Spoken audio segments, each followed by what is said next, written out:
सोचिए जरा, साल 1881 अटलांटिक महासागर के सारगैसो सी में बिल्कुल अजीब सा सन्नाटा छाया हुआ है। तभी एलन ऑस्टिन नाम के जहाज के कैप्टन की नजर एक दूसरे जहाज पर पड़ती है जो समुंदर में बिल्कुल अकेला तैर रहा था। जब उस जहाज पर चढ़कर तलाशी ली गई तो जो आगे दिखा उसने सबके रोंगटे खड़े कर दिए। जहाज पर सारा कीमती सामान अपनी जगह ठीक वैसे ही रखा था, कहीं कोई तोड़फोड़ नहीं, कोई निशान नहीं, लेकिन उस जहाज पर एक भी इंसान मौजूद नहीं था, ना जिंदा ना मुर्दा।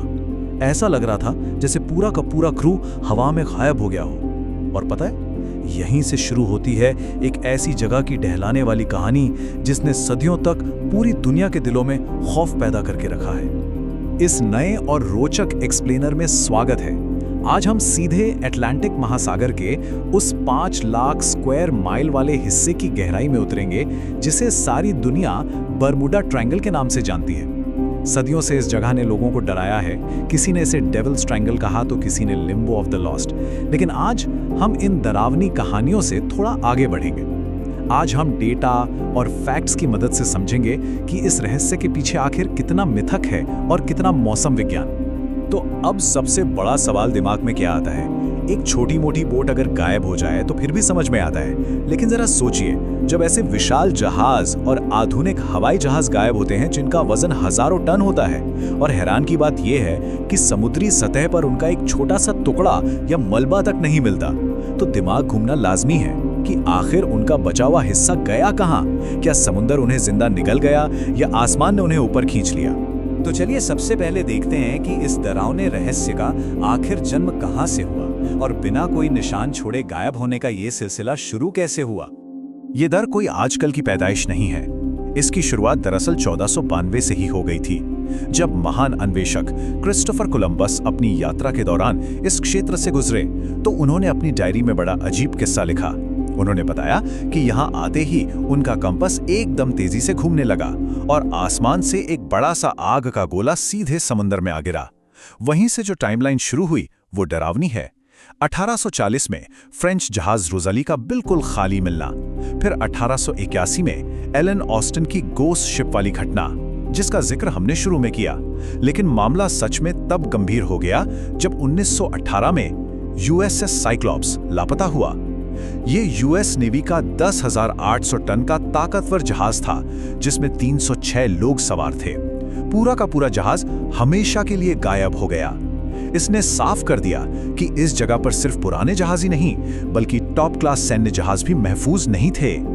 लेकिन समुद्र के बाद इस कहानी ने आसमान का रुख किया। बात है 5 दिसंबर 1945 की। यूएस नेवी की फ्लाइट 19 के 5 टोरपीडो बॉम्बर्स एक ट्रेनिंग मिशन पर निकले थे। उनका फ्लाइट प्लान बिल्कुल एक ट्रायंगल जैसा था। इस मिशन को लीड कर रहे थे एक बेहद अनुभवी पायलट लेफ्टिनेंट चार्ल्स सी टेलर। पर जैसे ही उन्होंने अपने रूट का दूसरा कदम लिया, उनका कॉम्पस पूरी तरह से खराब हो गया। उन्होंने कंट्रोल रूम को कांटेक्ट किया और बताया कि उन्हें कोई दिशा समझ नहीं आ रही है, यहाँ तक कि समुद्र का पानी भी उन्हें बिल्कुल अजीब सा लग रहा था। और उसके बाद रेडियो पर एकदम सन्नाटा छा गया। अब इस स्क्रीन पर जो नंबर है उस पर ध्यान दीजिए। 3 लाख।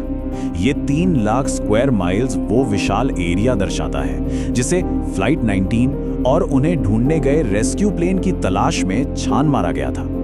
यूएस नेवी ने लिटरली अपने 300 से ज्यादा जहाज और प्लेन्स इस सर्च ऑपरेशन में झोंक दिए थे। लेकिन इतनी मेहनत का नतीजा क्या निकला? बिल्कुल शून्य।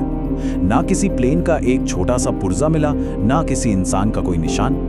इस मैसिव सर्च ऑपरेशन के फेल होने पर तो इन्वेस्टिगेटर्स को यहां तक कहना पड़ गया था कि प्लेन्स ऐसे गायब हुए जैसे वो सीधा मार्स पर चले गए हों। आइए आगे बढ़ते हैं। अब तक तो हमने उनकी बात की जो कभी लौट कर नहीं आए, पर अब एक ऐसी घटना सुनिए जिसमें कोई जिंदा बच गया। 1970 में पायलट ब्रूस कर्नॉन अपने प्लेन में उड़ रहे थे। तभी उन्हें अपने सामने एक बड़ा ही अजीब टनल जैसा बादल दिखा।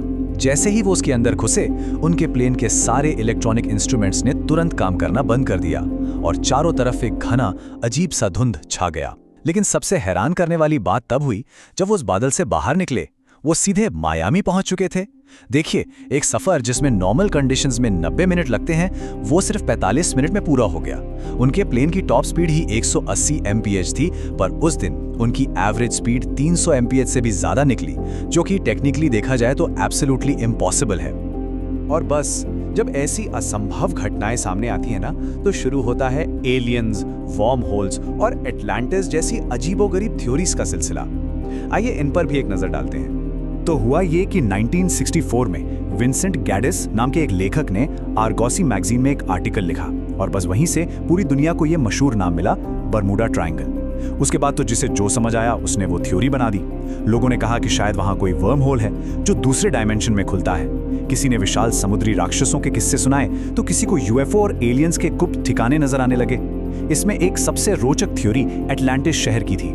ये माना गया कि समुद्र के नीचे दबे हुए उस प्राचीन शहर के एनर्जी क्रिस्टल्स आज भी एक्टिव हैं और उन्हीं की चुंबकीय ताकत जहाजों को अपनी ओर खींच लेती है। कुछ लोगों ने तो एरिया 51 की तरह इसे सरकारी खुफिया प्रयोगों का नाम भी दे दिया। कमाल की कल्पना है ना? खैर, कल्पना और हॉलीवुड की फिल्मों से थोड़ा बाहर आते हैं। अब चलते हैं ठीक वैज्ञानिक स्पष्टीकरण की तरफ और देखते हैं कि विज्ञान इस रहस्य को कैसे सुलझाता है। साल 1975 में इस पूरी कहानी में एक बहुत बड़ा मोड़ आया। रिसर्चर लैरी कुशे ने एक किताब पब्लिश की जिसके लिए उन्होंने सालों पुराने लॉगबुक्स और वेदर रिकॉर्ड्स का डिटेल में विश्लेषण किया था। उन्होंने सबसे पहले दिशाओं का एक बहुत आम भ्रम दूर किया। असल में हमारी पृथ्वी पर दो नॉर्थ होते हैं। एक होता है भौगोलिक उत्तर यानी ट्रू नॉर्थ, जो हमारे नक्शों पर होता है, और दूसरा होता है चुंबकीय उत्तर यानी मैग्नेटिक नॉर्थ, जो हमारा कंपास दिखाता है। इन दोनों के बीच के इस डिफरेंस को मैग्नेटिक वेरिएशन कहते हैं। अब दिलचस्प बात यह है कि बरमूडा ट्रायंगल का एक लंबा हिस्सा अगोनिक लाइन पर आता है, जहां पर ये दोनों नॉर्थ बिल्कुल एक सीध में आ जाते हैं। पुराने जमाने में नाविक इस बदलाव को समझ नहीं पाते थे। वो बस अपने कंपास पर आंख बंद करके भरोसा करते थे और भटक कर गलत दिशा में चले जाते थे। मतलब ये कोई श्राप नहीं था, प्योर ज्योग्राफी थी। अगर हम इन डरावने मिथकों को विज्ञान के आमने सामने रखकर देखें तो सच्ची तस्वीर खुद ब खुद साफ हो जाती है। जहाजों का एकदम से डूब जाना, वैज्ञानिकों का मानना है कि वहां समुद्र के तल में मीथेन गैस के विशाल भंडार हैं। जब वहां से अचानक गैस निकलती है तो पानी में अरबों बुलबुले बन जाते हैं, जिससे पानी की डेंसिटी यानी घनत्व अचानक से इतना कम हो जाता है कि बड़ा सा बड़ा जहाज सपोर्ट खोकर तुरंत डूब सकता है। दूसरा रहस्य, कंपास का घूमना। जैसा कि हमने अभी समझा, अगोनिक लाइन के कारण ये बिल्कुल नॉर्मल है। और तीसरा, ये अचानक आने वाले तूफान, इसके बारे में तो और भी रोचक खुलासा हुआ है। आइए आगे देखते हैं। इस संख्या पर एक बार नजर डालिए, 170 मील प्रति घंटा। साल 2016 में सैटेलाइट तस्वीरों ने एक बहुत ही चौंका देने वाला खुलासा किया। उन्होंने देखा कि बरमूडा ट्रायंगल के ठीक ऊपर हेक्सागन यानी 6 कोनों वाले अजीब से बादल बनते हैं। मीटेरोलॉजिस्ट ने इन्हें नाम दिया है एयर बॉम्ब्स, और ये नाम बिल्कुल सही है, क्योंकि जब ये बादल फटते हैं ना, तो 170 मील प्रति घंटे की भयानक रफ्तार से हवा सीधे आसमान से समुद्र की सतह पर टकराती है। ये हवाएं इतनी ताकतवर होती हैं कि ये पल भर में बड़े जहाजों को पलट सकती हैं और हवा में उड़ते प्लेन्स का रास्ता कंप्लीटली भटका सकती हैं। और हाँ, शायद ठीक इसी हवा के दबाव की वजह से पायलट ब्रूस गर्नॉन के प्लेन की स्पीड भी उस दिन असंभव रूप से बढ़ गई थी। तो ये सारे वैज्ञानिक कारण जानने के बाद चलिए अब इस एक्सप्लेनर के सबसे ठोस हिस्से की तरफ बढ़ते हैं, आंकड़ों का सच, क्योंकि डेटा कभी झूठ नहीं बोलता। देखिए, सबसे अहम बात यही है कि स्टैटिस्टिक्स और नंबर्स क्या कहते हैं। समुद्री बीमा करने वाली दुनिया की सबसे बड़ी और पुरानी कंपनी लॉयड्स ऑफ लंदन ने साफ क्लियर किया है कि बरम्यूडा ट्रायंगल से गुजरने पर किसी भी जहाज का कोई एक्स्ट्रा इंश्योरेंस प्रीमियम नहीं लगता। क्यों? क्योंकि वहां एक्सीडेंट्स का रेट दुनिया के किसी भी और बिजी ओशन रूट के बराबर ही है। कोई एक्स्ट्रा रिस्क है ही नहीं। यहाँ तक कि यूएस कोस्ट गार्ड तो इस क्षेत्र की कोई ऑफिशियल बाउंड्री तक नहीं मानता। और एनओए, जो मौसम और समुद्र पर सबसे अथॉरिटेटिव बॉडी है, उनका भी यही मानना है कि वहाँ जो भी अजीब घटनाएं होती हैं, उसके पीछे वहाँ का मौसम और स्ट्रॉन्ग समुद्री धाराएं हैं। इसमें किसी अलौकिक या जादू टोने का कोई लेना देना नहीं है। अब जाते जाते आपको एक और हैरान करने वाली जानकारी देते हैं। पता है, ये सारी अजीब घटनाएं सिर्फ बरम्यूडा ट्रायंगल तक ही लिमिटेड नहीं है। जापान के पास एक ऐसी ही जगह है जिसे ड्रैगन ट्रायंगल कहते हैं, और यहाँ तक कि हमारे देश भारत के उड़ीसा में भी एक अमरदा क्षेत्र है जहाँ सेम ऐसे ही जहाज और प्लेन्स गायब होने की घटनाएं रिकॉर्ड की गई हैं। और सबसे कमाल की बात तो ये है कि ये तीनों जगह अर्थ के लगभग एक ही लैटिट्यूड यानी अक्षांश पर आती हैं। इस स्पेसिफिक लैटिट्यूड पर नेचुरली मौसम बहुत अनिश्चित और खतरनाक रहता है। बस बरम्यूडा ट्रायंगल और इन दूसरी जगहों में एक ही बड़ा अंतर है, वहां किसी हॉलीवुड स्टूडियो ने फिल्में बनाकर उनकी मार्केटिंग नहीं।